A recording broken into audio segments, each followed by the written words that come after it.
Para sahabat sehat, pada kesempatan yang baik ini kita akan bincang-bincang mengenai sesuatu yang baru saja saya alami, yaitu 3 hari yang lalu ada pasien datang ke UGD dalam kondisi dia baru saja melahirkan anak kembar.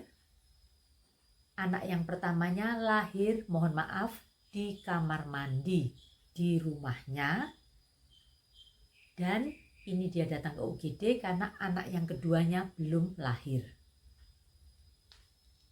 Mungkin ada sebagian dari para pecinta Puas Channel yang sudah sempat mendengarkan tayangan saya mengenai kehamilan kembar atau gemeli.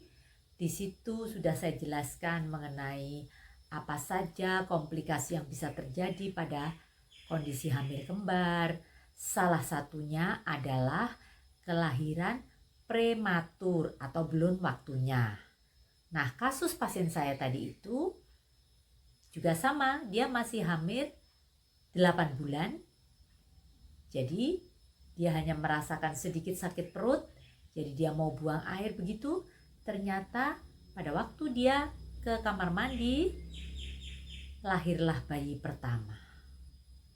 Dan yang sangat tragis, karena mungkin panik ya, lahir satu di kamar mandi seperti itu, ada yang mencoba untuk mencari pertolongan ke perawat atau bidan terdekat begitu.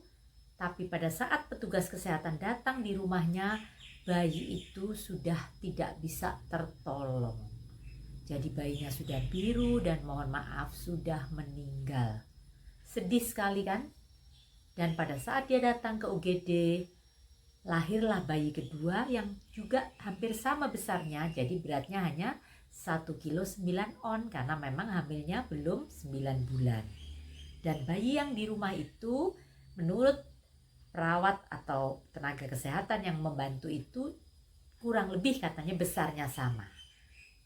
Pada waktu saya tanya mana bayi satunya, mohon maaf dokter, bayi yang satunya sudah tidak tertolong. Waduh, kaget saya, sedih banget.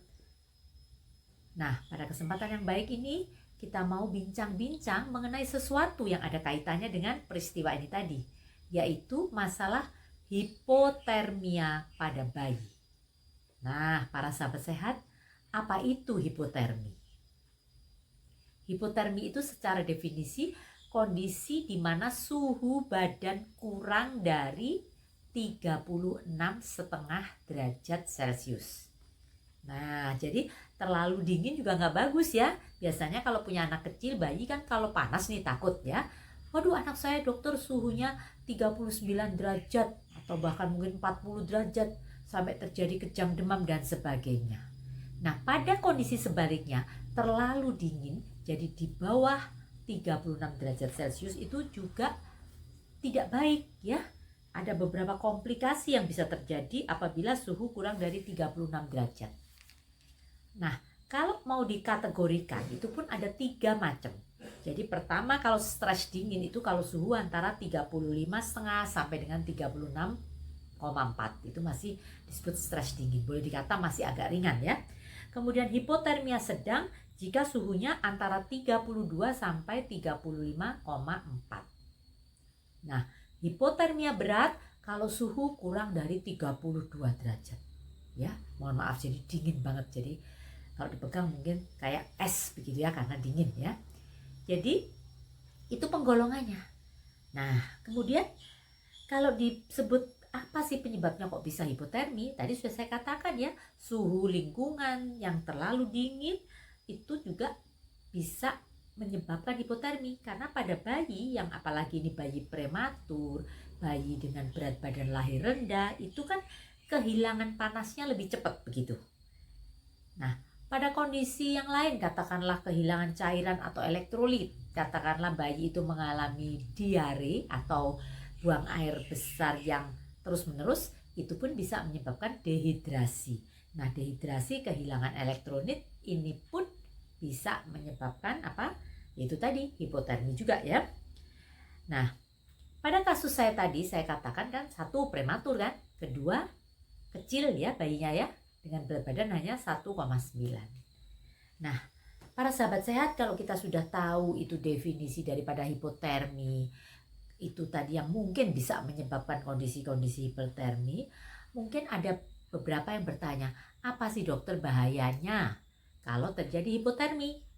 Nah, yang pertama itu bisa menyebabkan infeksi atau bahkan sepsis. Ya. Infeksi itu tidak hanya pada luar, misalkan kulitnya infeksi atau meradang begitu, tapi infeksi saluran pernapasan ini yang paling berbahaya ya. Bisa menyebabkan kondisi asidosis jadi gangguan pernapasan, bahkan tidak sekedar sesak napas, tapi yang paling parah bisa menyebabkan henti napas atau istilahnya apno. Nah, bayi kecil hipotermi, sesak napas, tidak segera mendapat pertolongan, ya sudah pasti dia tidak akan bisa bertahan lama ya. Kondisi yang lain yang juga bisa disebabkan pada kondisi hipotermi bisa menyebabkan hipoglikemi, kekurangan glikemi, jadi kekurangan karbo seperti itu ya, kekurangan bahan bakar yang bisa memanaskan tubuhnya ya, seperti itu ya. Kemudian juga bisa menyebabkan gangguan pembekuan darah, bisa menyebabkan cedera otak. Nah ini ya, kalaupun nanti bayi itu tertolong pun, kalau sampai dia mengalami hipoksia, kekurangan oksigen, mengalami cedera otak, nah ini kan bisa menyebabkan kualitas hidup daripada tumbuh kembang anak ini tidak baik, bisa menyebabkan kecacatan, bisa menyebabkan kebodohan, atau itu tadi karena kekurangan asupan oksigen kepada otaknya karena akibat daripada hipotermi tadi. Nah, kita tahu demikian dampak yang luar biasa, bisa menyebabkan hipoksia tadi, gangguan pernapasan, sampai dengan apno, henti napas. Dan yang paling fatal, kalau semua itu terjadi, tentunya bisa menyebabkan kematian. Ya, sedih sekali kan? Seperti kasus saya tadi, karena dia lahir di kamar mandi, dingin kan pasti, karena panik, mungkin tidak segera mendapat pertolongan, terjadilah kematian bayi. Sedih banget, walaupun bayi yang satunya lahir di rumah sakit masih bisa tertolong. Tapi kan sedih, harusnya dua-duanya hidup. Tapi ternyata itu tadi yang terjadi. Nah, para sahabat sehat, sekarang yang penting di sini adalah bagaimana tips dan triknya atau pertolongan pertama apa yang bisa kita lakukan agar bayi tidak mengalami hipotermi. Jadi contohnya kalau kasus tadi itu kita tidak panik, bisa memberikan pertolongan pertama seperti yang akan saya sampaikan ini. Kemungkinan ya, kita tidak mendahului kehendak Tuhan, tapi kemungkinan masih bisa tertolong. Mungkin kalau ada di antara para sahabat sehat mengatakan, ya dokter, bayi kecil 1900 sudah waktunya Tuhan panggil, maksudnya tidak bisa bertahan hidup. Ya kita nggak boleh seperti itu, kita tugasnya untuk berupaya. Perkara nanti hasil akhirnya bagaimana itu memang kita serahkan kepada yang punya hidup ya. Yang pertama, cara sederhana yang gampang, segera tutup kepala bayi itu dengan topi. Atau mungkin karena mungkin panik begitu, yang paling gampang sebetulnya bayi itu langsung diangkat, dibungkus dengan selimut atau kain kering ya. Kalau selimut kan pasti ada ya di rumah itu, apalagi ini musim penghujan, pasti selimut, kain seperti itu masih bisa dapat dengan cepat begitu ya, dibungkus begitu mulai dari kepala sampai badannya. Tapi jangan muka-mukanya ikut dibungkus ya, tapi prinsipnya hangat, kain kering atau selimut ya. Tutup kepala bayi dengan topi, berikan pakaian kering, popok juga ya. Jadi ini mumpung ingat masalah popok ya para sahabat sehat, kalau Anda memberi pampers untuk bayi, saya tidak setuju kalau pampers itu seharian nggak diganti. Walaupun mungkin ya karena pampers tuh kan kita tahu ya menyerap begitu, sepertinya dia kering, padahal itu nggak kering kan. Jadi mau pipisnya ya, jadi itu kotorannya itu menjadi lembab, itu pun bisa menyebabkan hipotermi. Jadi lebih baik kalau tidak sedang bepergian, kalau di rumah saja, saya selalu menyarankan udahlah kita pakai popok tradisional, karena kalau popok basah kan ketahuan, ganti lagi yang kering seperti itu. Mungkin ada yang protes, dokter ini Desember musim penghujan popoknya nggak kering.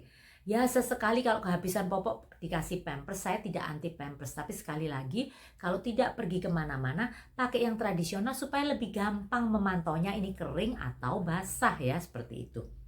Oke, jadi kembali lagi ke tadi, tutup kepala dengan topi, beri selimut atau bungkus dengan kain yang kering ya.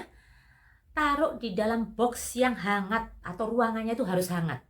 Kalaupun box itu bukan berarti harus punya inkubator ya. Saya sering sarankan yang gampang itu, saya kalau ngajari ibu-ibu yang membawa pulang bayinya ya, selain pakai metode kanguru, tahu ya metode kanguru itu bayinya nempel ke kulit tuh, skin to skin. Jadi apa?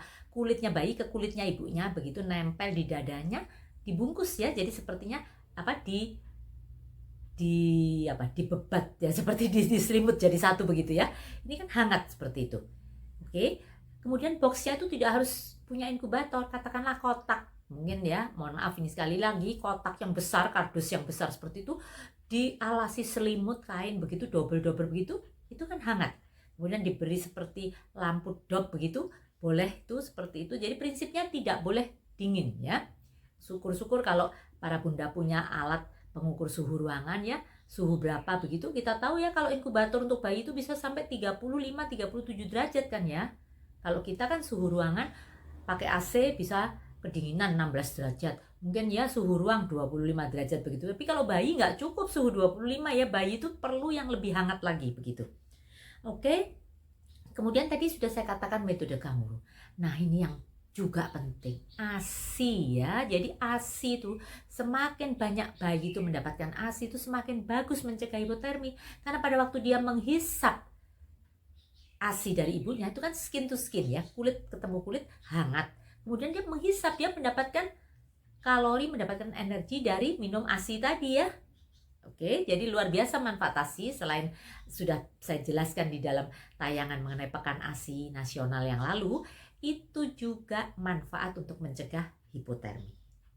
Begitu para sahabat sehat, jadi tips dan triknya sederhana ya. Saya katakan tadi topi, bungkus. Kalau dalam kondisi panik mungkin, di mana dokter nyari topinya? Belum sempat beli topi bayi kan, ini baru hamil 7 bulan. Ya udahlah, yang paling gampang itu tadi selimut atau kain kering. Ya, tapi usahakan kainnya jangan kain yang dingin ya. Kain kering itu ya terserah, mau handuk juga boleh, prinsipnya kering ya. Jangan handuk yang sudah habis kita pakai mandi kan basah dia ya. Prinsipnya kain kering, handuk kering boleh, selimut kering boleh. Bungkus sudah bungkus mulai dari kepala sampai badannya, sudah sambil digendong bawa ke UGD juga bersama dengan ibunya ya, kalau memang ini lahirnya di rumah.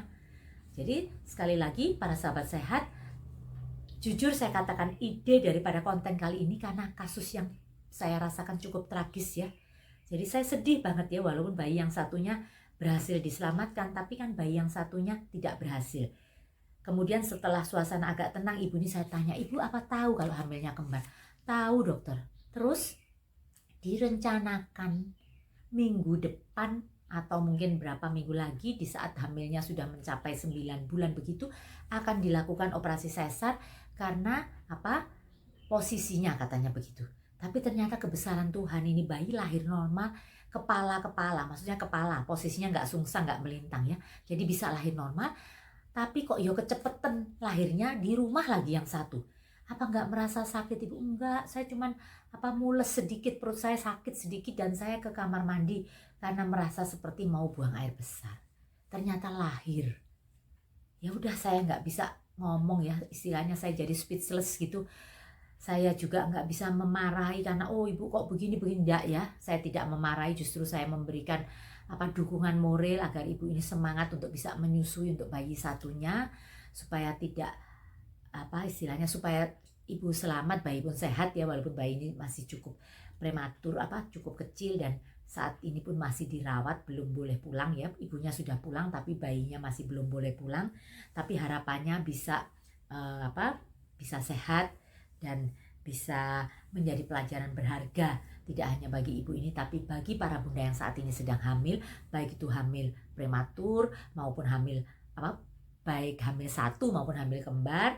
Silahkan Anda waspada, terutama yang mau bepergian jauh nih, hati-hati ya, waspada karena ini cuacanya lagi nggak kondusif, hujan di mana-mana mulai pagi sampai sore kadang hujan. Kalau Anda akan bepergian, karena ini libur panjang ya, bukan tidak boleh-boleh, tapi tetap hati-hati bagi Anda yang sedang hamil, supaya tidak terjadi kelahiran prematur, supaya tidak terjadi bahaya hipotermi bagi bayi baru lahir. Oke, para sahabat sehat, kalau ada kurang jelas, Anda silahkan menulis di kolom komentar. Saya akan berusaha untuk menjawabnya. Jika rasa ada manfaatnya tayangan ini, silahkan like, komen, dan share. Bagikan kepada siapapun yang memerlukannya. Salam sehat dari saya, Dr. Pua dari Kota Malang.